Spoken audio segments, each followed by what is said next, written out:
Denny Siregar buka suara tentang interpelasi, sindir BEM UI. Kok diam? Ditulis oleh tim redaksi dari berbagai sumber.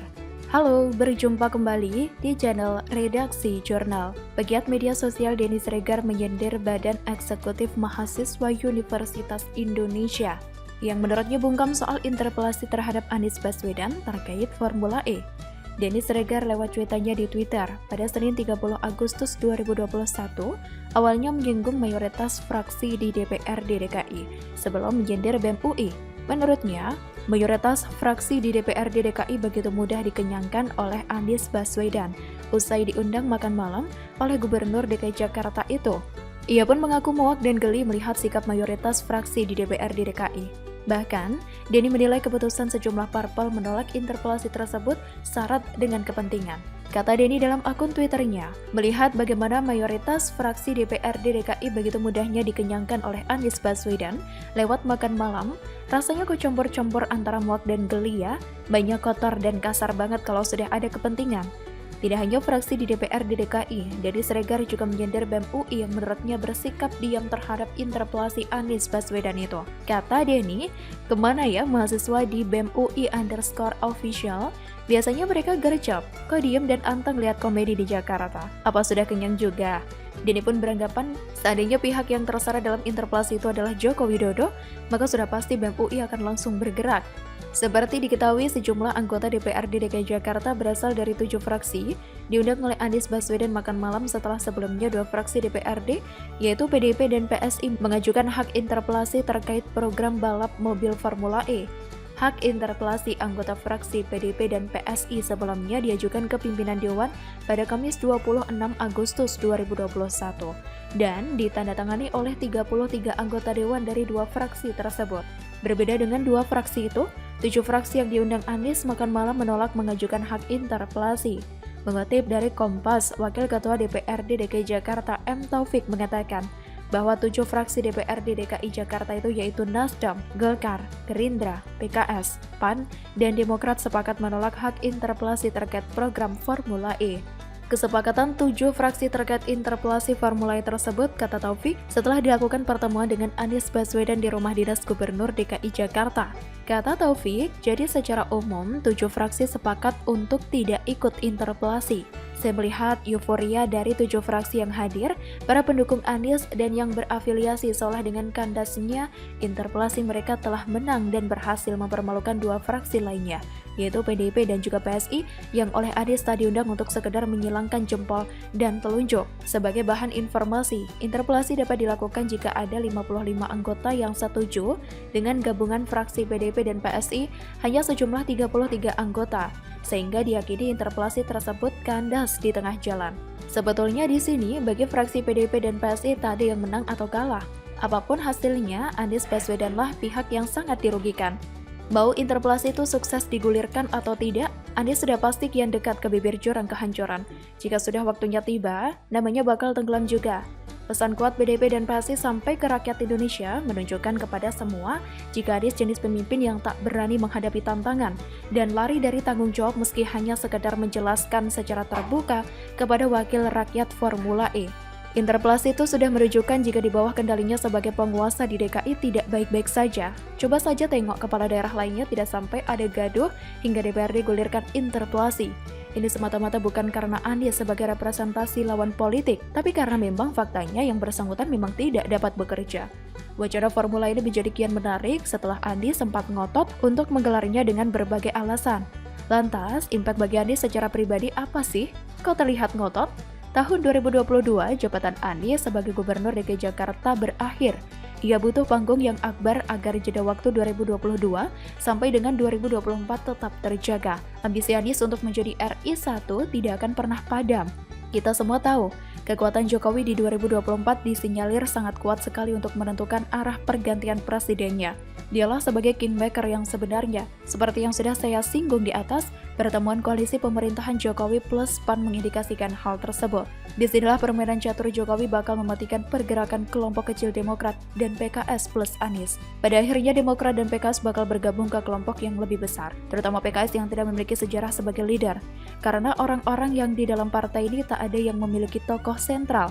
Mereka cenderung ikut arus, ubyok-ubyok, tak memiliki power sama sekali.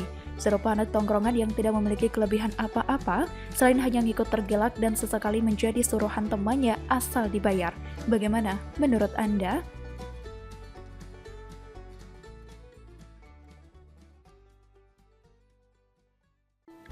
Halo, selamat datang di channel Redaksi Jurnal. Langkah senyap Jokowi bikin Demokrat PKS bakal absen di Pilpres 2024, ditulis oleh Nina Nur dari siwar.com. Pada masa kepemimpinan Presiden Jokowi ini, kita menyaksikan maraknya penghinaan, fitnah dan tuduhan tak berdasar terhadap seorang presiden, sebuah gerakan yang masif dari kadrun warga masyarakat hingga mereka yang menyebut dirinya mahasiswa hingga para elit politik sendiri. Seenaknya bicara, tuduh sana tuduh sini, bicara PKI tanpa pernah bisa menunjukkan bukti. Berkuarnya pun hanya di media sosial, karena hanya di sana mereka bisa seenaknya ngomong atas nama kritik. Tidak peduli bahwa masyarakat bisa terbelah gara-gara politik. Kesatuan dan persatuan bangsa terpecah karena penerapan politik identitas yang masif, yang membedakan anak bangsa berdasarkan suku, agama, ras, dan pilihan politik. Mereka, para pengacau negara ini, memang kurang ajar. Demi kepentingan tertentu, mereka melempar narasi dan isu yang diharapkan bisa menjatuhkan Presiden Jokowi.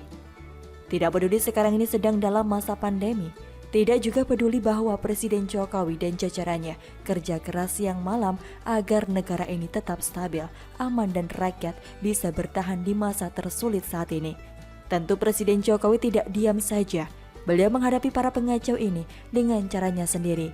Cara yang perlahan, pelan, tidak gerusa-gerusu, bahkan kadang-kadang tidak kita sadari. Tahu-tahu baliho si singa sudah diturunkan TNI, lalu masuk penjara dan kondisi masyarakat tenang dan damai. Tahu-tahu si santun sudah panik sendiri mengejar masa jabatan yang hampir habis. Namun, modalnya pres pun minim, hampir tanpa prestasi, cuma menang di kalangan pendukung dan buzzernya saja. Sementara si kumis hanya bisa ngomong A lalu ngomongnya berbalik sendiri, ditampar kenyataan yang berbeda. Sama halnya dengan Partai Demokrat dan PKS, dua partai oposisi yang bagi orang mau jualan tapi nggak punya modal. Kader PKS malah sering kena kasus yang tidak elok dari segi akhlak, padahal katanya partai religius. Bisanya hanya memberi komentar ketika ada isu yang ramai di masyarakat, tetapi kontribusinya sampai ada prinsip yang beredar di kalangan netizen. Jika ada pilihan dan PKS memilih A, maka pilihan selain itu pastilah merupakan pilihan yang benar. Buat apa punya partai oposisi kalau kualitasnya sebatas melempar tuduhan dan hoax kan? Bicara kualitas, Partai Demokrat juga 11-12 dengan PKS, sukanya melempar tuduhan. Sampai Presiden Jokowi pun berusaha dilibatkan ketika ada masalah di internal partainya sendiri.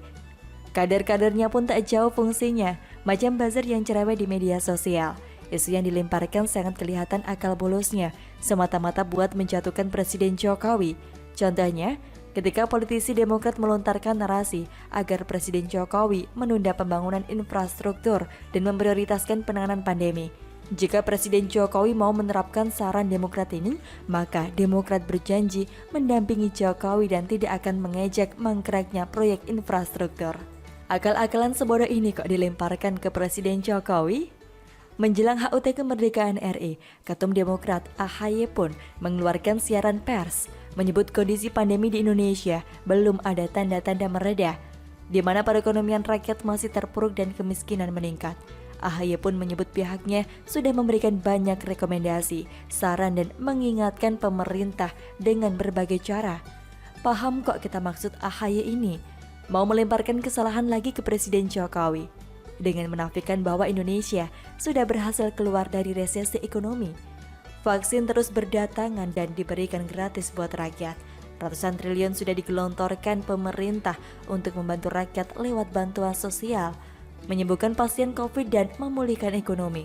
Buat apa punya partai oposisi kalau kualitasnya sebatas tata kata, melempar tuduhan, dan memberi saran yang sebenarnya sudah dilakukan pemerintah dengan jauh lebih baik. Sekali lagi, Presiden Jokowi menghadapi mereka ini tidak dengan cara yang frontal, melainkan dengan cara merebus kodok tanpa disadari oleh sang kodok, serta dengan cara yang simbolik, seperti main anggar di tempat lain. Namun yang berasa kena sabetan ada di sini. Misalnya ketika Presiden Jokowi menyampaikan pidato di sidang tahunan MPR, ada bagian yang sangat menyentil Demokrat, terutama AHY dan juga SBY. Presiden Jokowi menyebut krisis, resesi dan pandemi itu seperti api.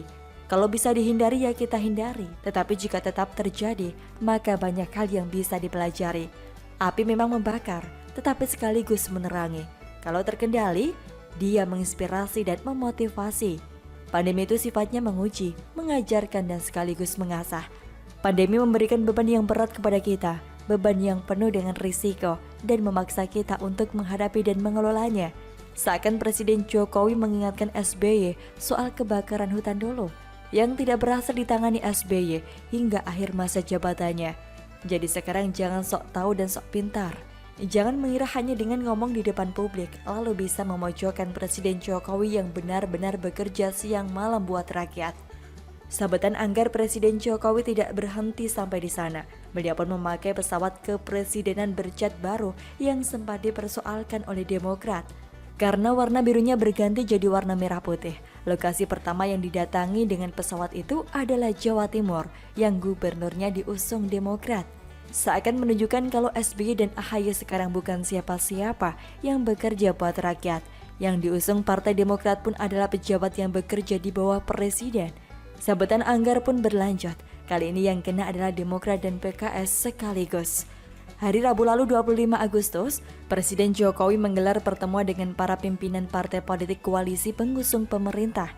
Yang hadir ada 7 ketua umum dan 7 sekjen parpol, termasuk PAN yang sudah disebut sebagai sahabat baru dalam koalisi. Tidak perlu kita menggulik soal apa yang dibahas, karena kehadiran PAN merupakan pukulan telak buat Demokrat dan PKS. Jika dihubungkan dengan aturan pengusungan capres, maka koalisi antara Demokrat dan PKS saja tidak akan mencapai ambang batas presidensial 20% kursi parlemen, sehingga mereka tidak bisa mengusung capres sendiri. Bagaikan mau perang tapi senjatanya sudah dipreteli duluan. Demokrat dan PKS mau bilang apa? Mau memakai hasil survei sambil menyebut AHY masuk dalam jajaran capres unggulan buat 2024? Ya mana bisa lagi. Mau koalisi sama siapa? Presiden Jokowi pun mungkin sedang senyum melihat kebingungan Demokrat dan PKS. Selalu dari kura-kura.